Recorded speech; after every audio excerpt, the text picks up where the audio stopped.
Recovery Daily podcast. I'm your host, Rachel Abassi. I'm a grateful recovering alcoholic and stroke survivor. And it's your favorite time of day. It's when I wake up from my nap and I'm groggy and my head is just coming out of having severe, not pain, it's like a headache. You know how a headache is different than a migraine? Like something that aches is a little different than something that has more like sharp pain. Um, that's why I didn't call it pain, but it is like you know what? I probably am thinking that because I deal with it every day. So I'm like, well, it's not sharp pains. I'm like minimizing what I'm feeling. It's a headache. It's pain, right? It's pain. Okay? Get over yourself, Rachel. Okay.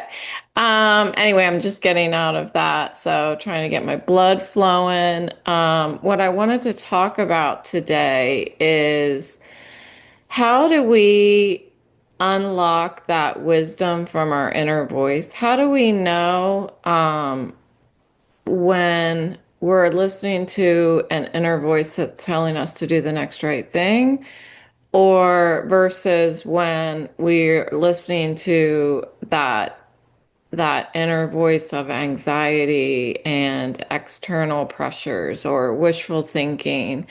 Um, and I don't know that I have an immediate answer to that. That's why I thought that I'd talk about that. How do I know, like, those intuitions, those gut feelings? I have been, um, over the years, convinced that I need to listen to my intuition. I need to listen to that gut feeling. It's that thing that says something's not right here.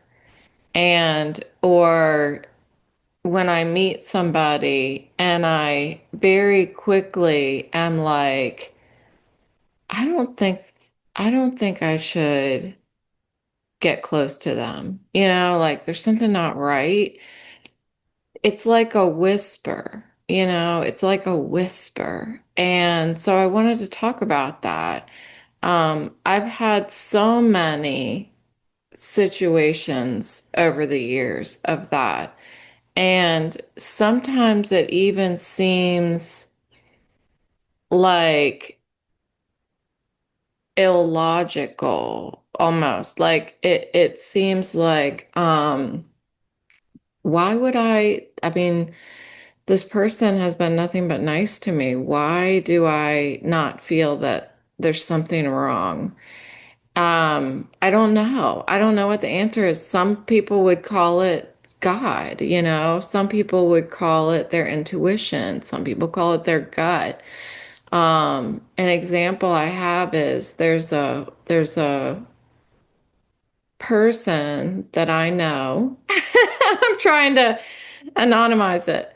There's a person that I know that when I first met her, I thought, huh. Like I wanted to be friends. Like my desire to be friends was stronger than my intuition. Okay, like the voice that was telling me, I want a new friend. Yay, I have a new friend, was louder. Those of you who know me, I have that a lot. When I meet a new person, I'm like, yay, a new friend. Um, but that was louder than this feeling I was getting that I don't think you should hang out with this person.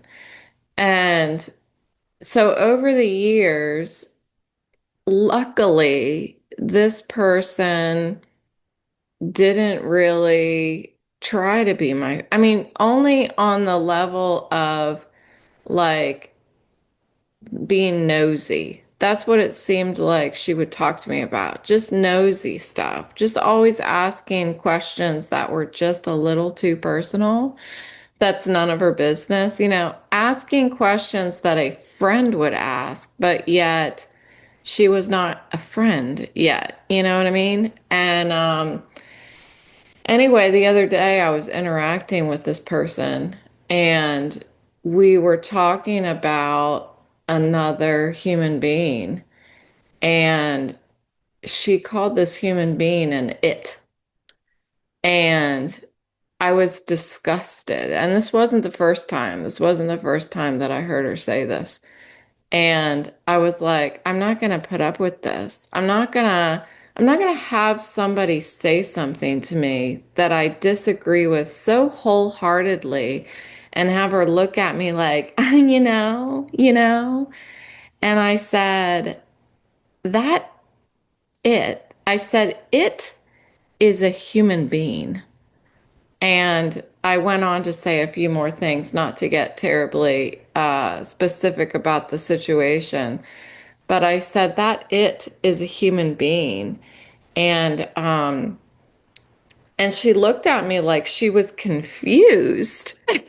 And I was like, what is she confused about? I didn't say anything that was rude or anything like that, but I corrected her.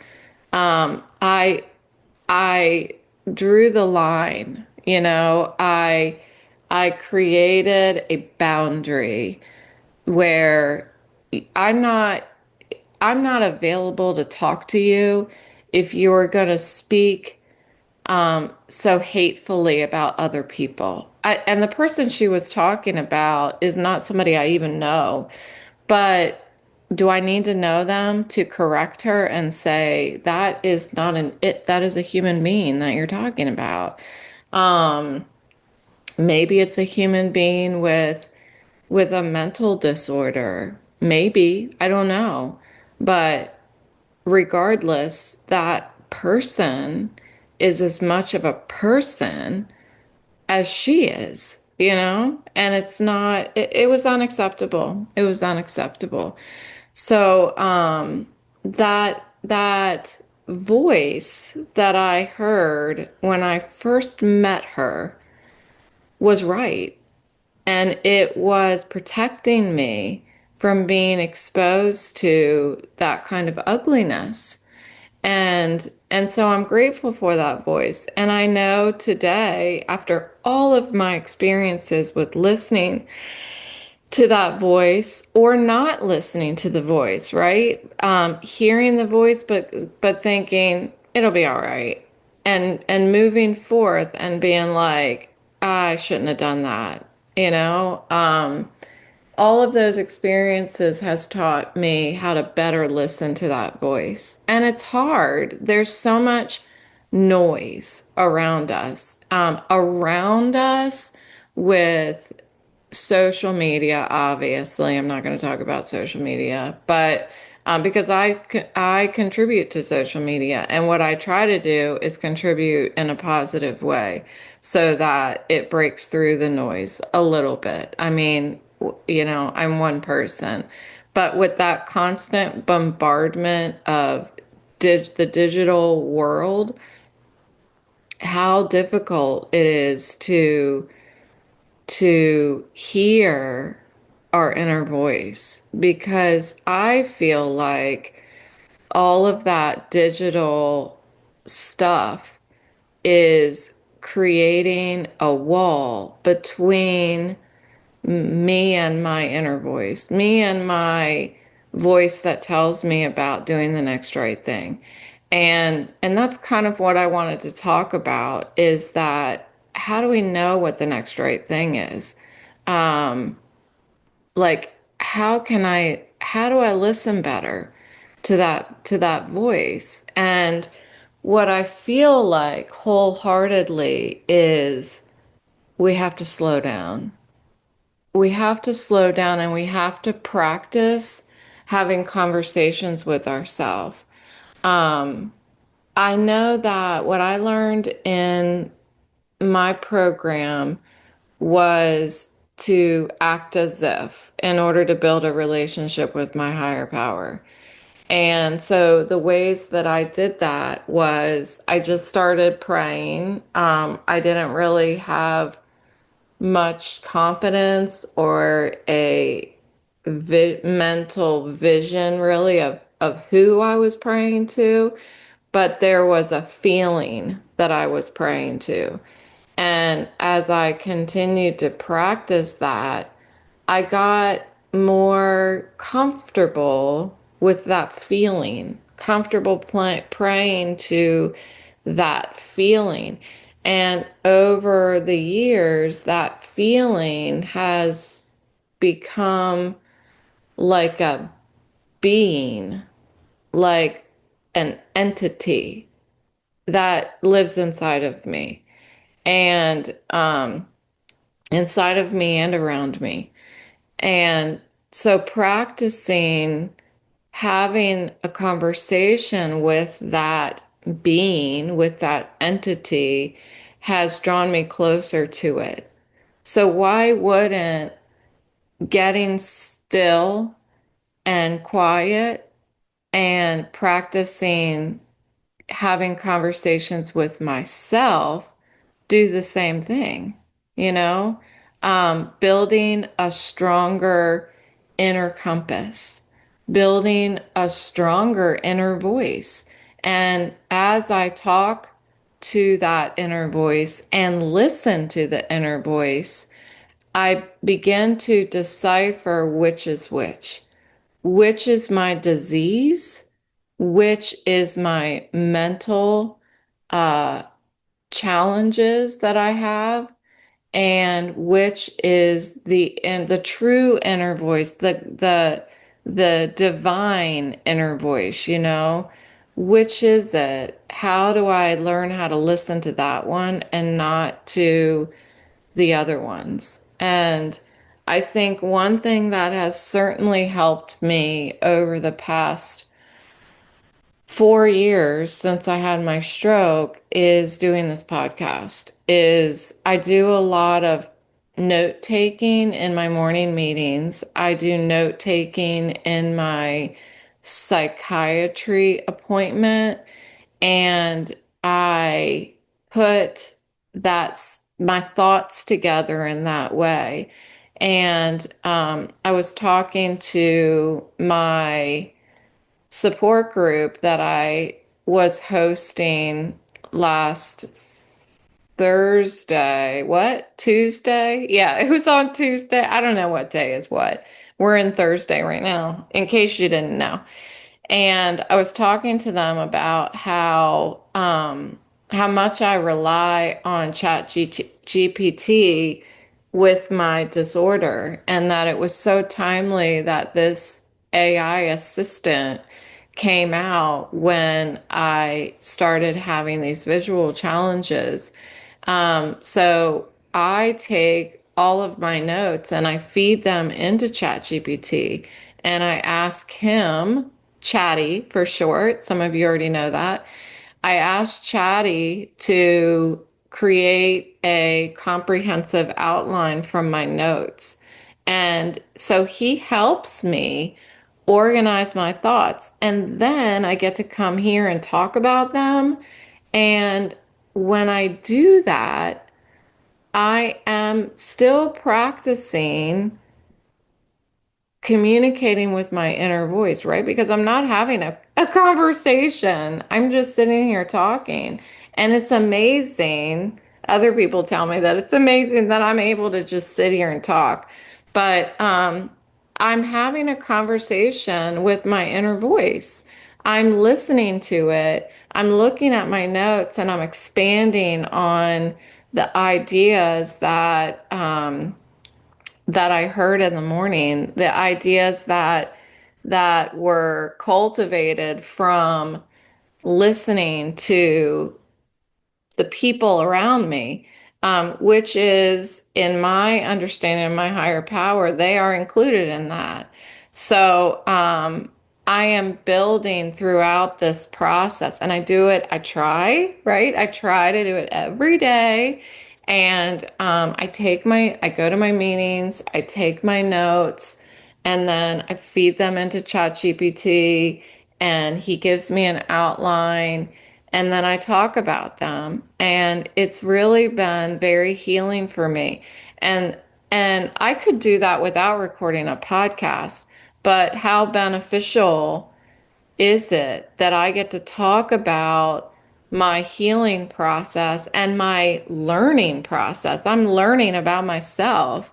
How beneficial is it for me to talk about it out loud and record it so that if anyone in the world can relate to just one thing I say and it stops them from drinking or it helps them find the help that they need for whatever recovery situation that they're in, it's all worth it. Like that inner wisdom comes from, it comes from building a relationship with myself, right? I listen to the prompts that I'm given in my meetings. I listen hard for those. I listen really hard for. And a lot of times the prompts that I hear in the meeting is not what the meeting is necessarily about as a whole. It's what my it's what I attach myself to. I hold on to this one phrase and I start exploring that phrase. Um, this this process, this activity that I take part in every day as a part of my program, for me has been so much more powerful than if I were to listen to like self-help books that are telling me what to do. This process and of getting to know myself and learning how to listen to the right inner voice and deciphering and learning how to pause and working out the troubles right here in real time out loud. That is that is my inner voice showing me how to heal and grow rather than self-help books telling me what to do. They don't know. They don't know. They ain't know. They don't know my life, you know? And this is like a custom built program that I have created for myself. That makes me smile. Like I've done this for myself. Um, it's amazing. When I did that AA lead on Friday, and there was a woman that was there who drives a tractor trailer. They don't call it a tractor trailer, they call it yeah, I drive a, I don't know, 18 wheeler. I think that's what it's called. And anyway, it was before the meeting and another person told me that she drove an 18 wheeler and I was like I was like totally amazed and I said, "You, oh my gosh." I said, "You are so strong and brave. You're amazing." I told her, "You're my idol." Because it's cool. It's cool. It's just cool.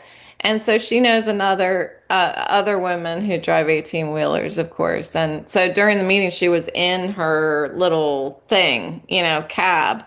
And I don't know. I was like in awe a little bit.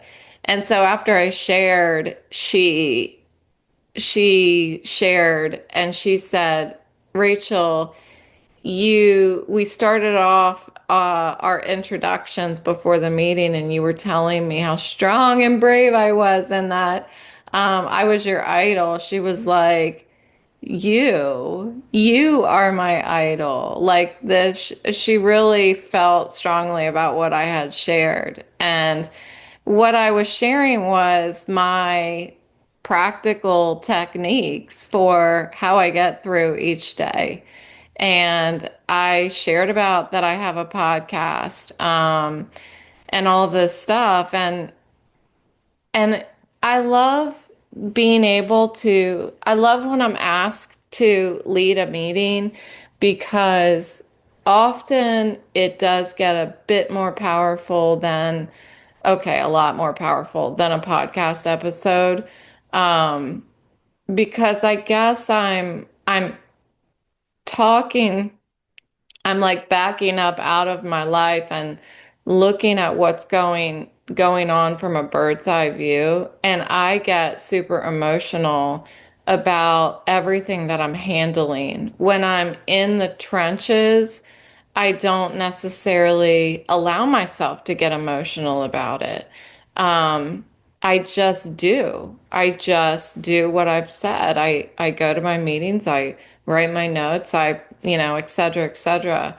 But when I am presented with the opportunity to sit down with people I haven't met and talk about my journey, it comes out. There are often tears, and I'm happy that it comes out that way. It's not planned. I didn't prepare all day Friday to have my emotions on my sleeve, on my sleeve, ready to just burst out of me. I wasn't planning on that. I had a feeling it was going to be an emotional share because I had just found out about my loved one having an illness, and just with the stress of, it was the day before we had got an offer on our house, and there was just there it was all piling up on me. I had mentioned to you guys that I had reached the climax of stress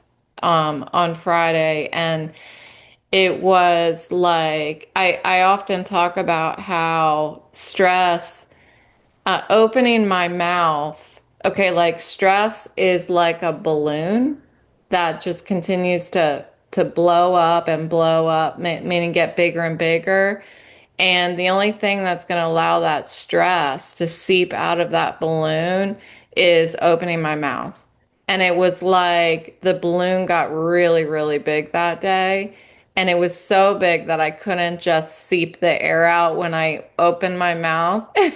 The balloon just, everything came out at once, like the balloon just exploded out. Um, so I think what that shows me is that it's beneficial to me to maybe do more of that. I don't know how I get into doing that more. Maybe I can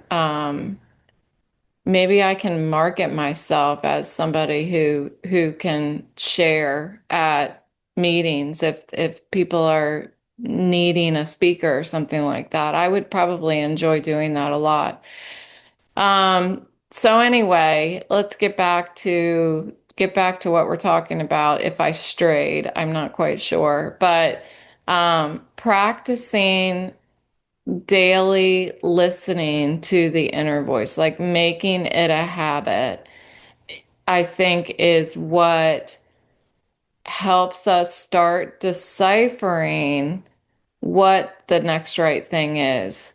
Um, Taking those mindful breaths. I hate to say mindful. I've tried to like get away from saying mindful because it's so overused. But taking a moment when you like recognizing that I feel overwhelmed at this very second and just and taking a breath. Autumn just looked at me like, what? What? What's going on? Do you need me? Do you need me?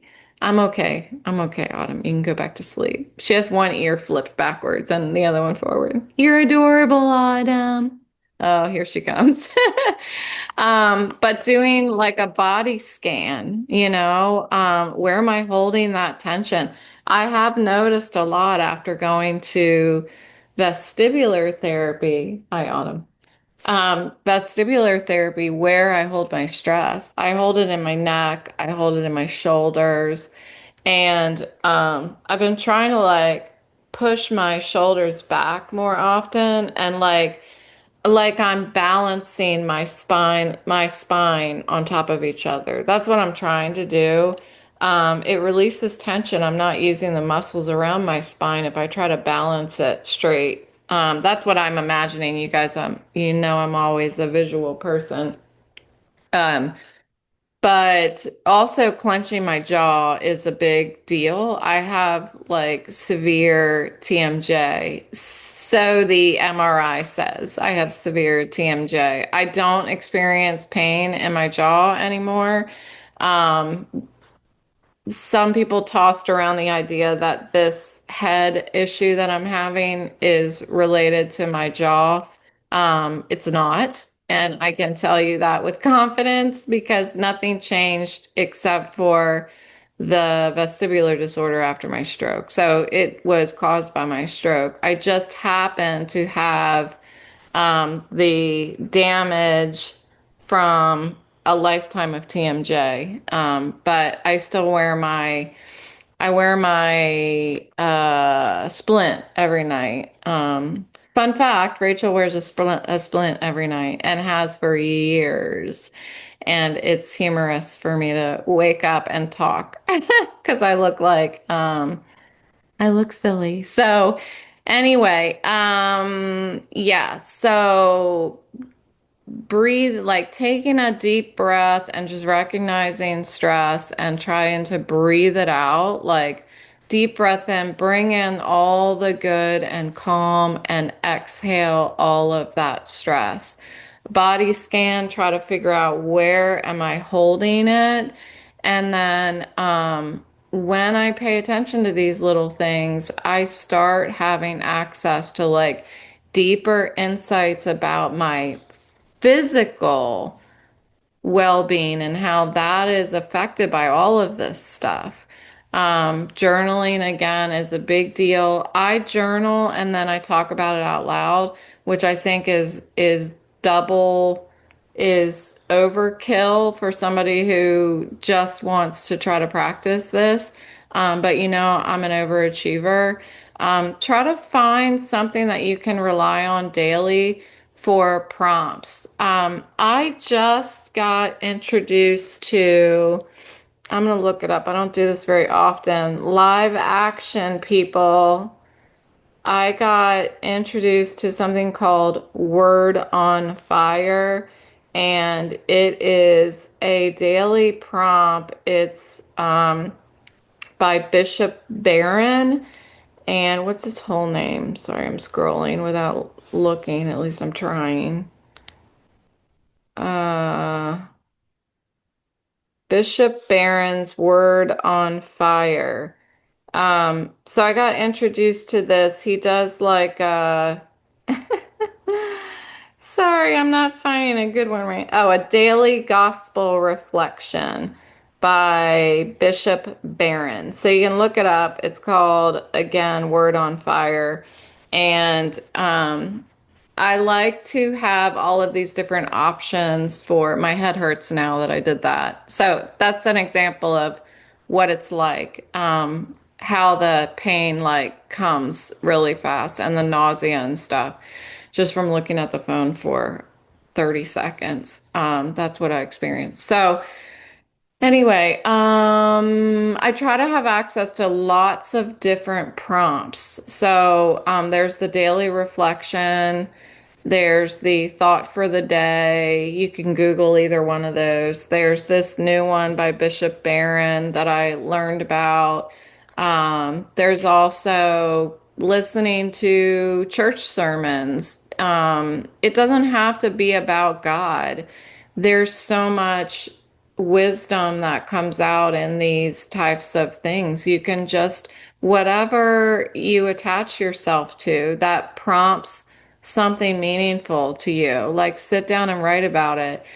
What I would recommend for people like who are deterred by the idea of sitting down and writing about something, I think it would be really cool to do a walking journal. So this is unique to Rachel idea. You can have it though. You don't have to pay me for this idea. I'm kidding.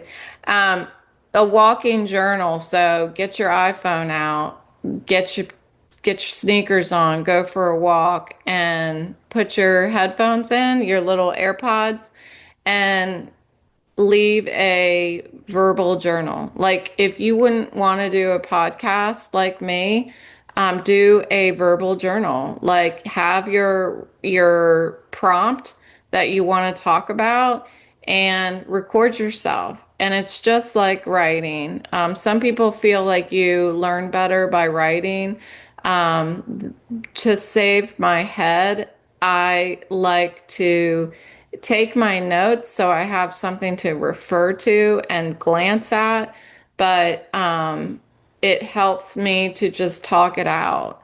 And it helps me to set intentions for the day. And it helps me to acknowledge the inner guidance that exists that I may ignore. Um, and it helps me for making even small decisions throughout the day. It helps me to build trust within myself and have like some kind of inner alignment. You know, that's a lot of blah, blah, blah, but it helps me to get to know myself. And by getting to know myself and trusting the inner voice that tells me to do the next right thing, that is giving me a sense of peace. That's what I mean by alignment.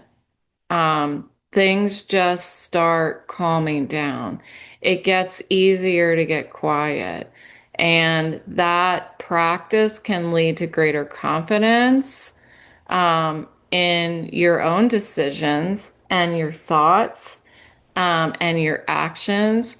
It can lead to clearer boundaries, like I was talking about with this woman in my life.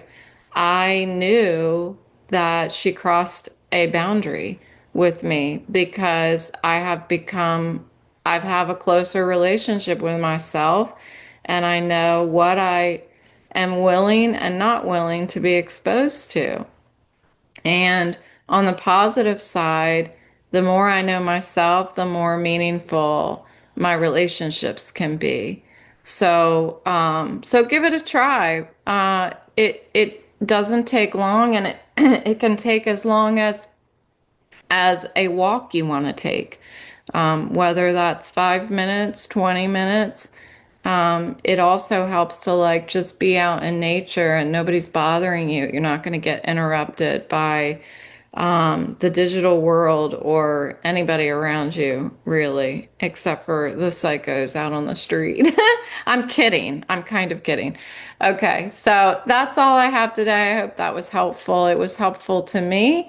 Thank you for listening, and I will talk to you tomorrow.